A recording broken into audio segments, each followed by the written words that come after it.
Welcome to पहाड़ों का सफ़र part 1। Mumbai से लगभग 1700 किलोमीटर दूर उत्तराखंड की उन खूबसूरत वादियों में 21 साल का राहुल इस तरह घुल मिल गया था कि जैसे वो यहीं पे पला बड़ा हो। तकरीबन 5 से 10 दिन पहाड़ों में रहते राहुल को हो गए थे।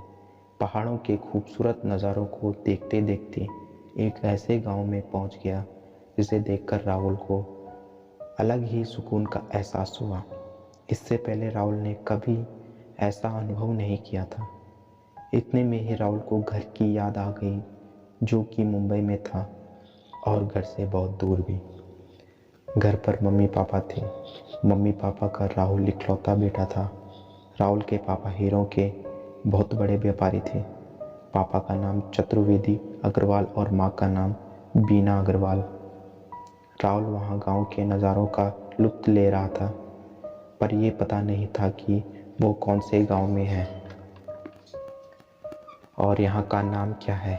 इतने में ही राहुल एक आदमी को देखता है और उसके पास जाकर पूछता है कि अंकल जी, गांव कौन सा है, नाम क्या है इस गांव का।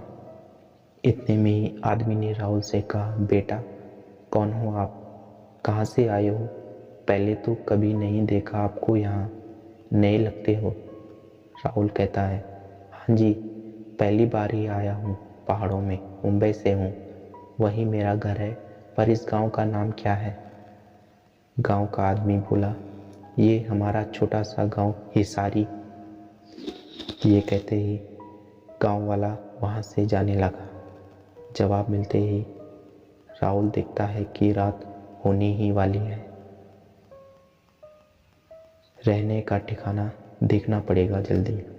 और यही सोचते सोचते राहुल ने गांव वाले से बोला, अंकल जी रुको ज़रा, आसपास रुकने की कोई व्यवस्था है यहाँ।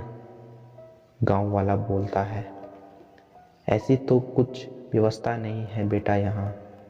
राहुल, रुकने का कोई भी इंतज़ाम नहीं है क्या अंकल जी, छोटा मोटा सा कोई कमरा ही।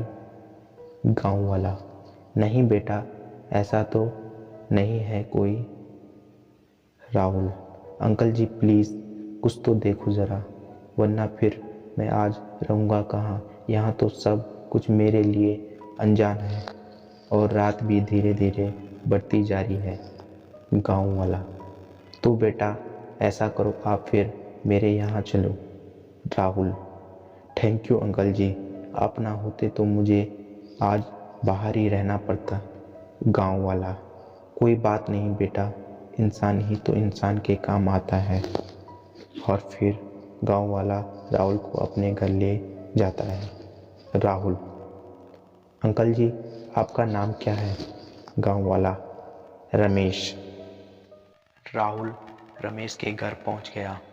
रमेश का घर एक पुराने ज़माने जैसा दिख रहा था।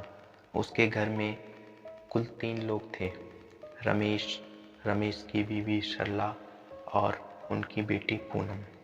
राहुल ने जब पूनम को देखा तो उसे देखते ही रह गया। आज से पहले उसने इतनी खूबसूरत लड़की को नहीं देखा था। आगे की कहानी आपको पार्ट 2 में मिलेगी।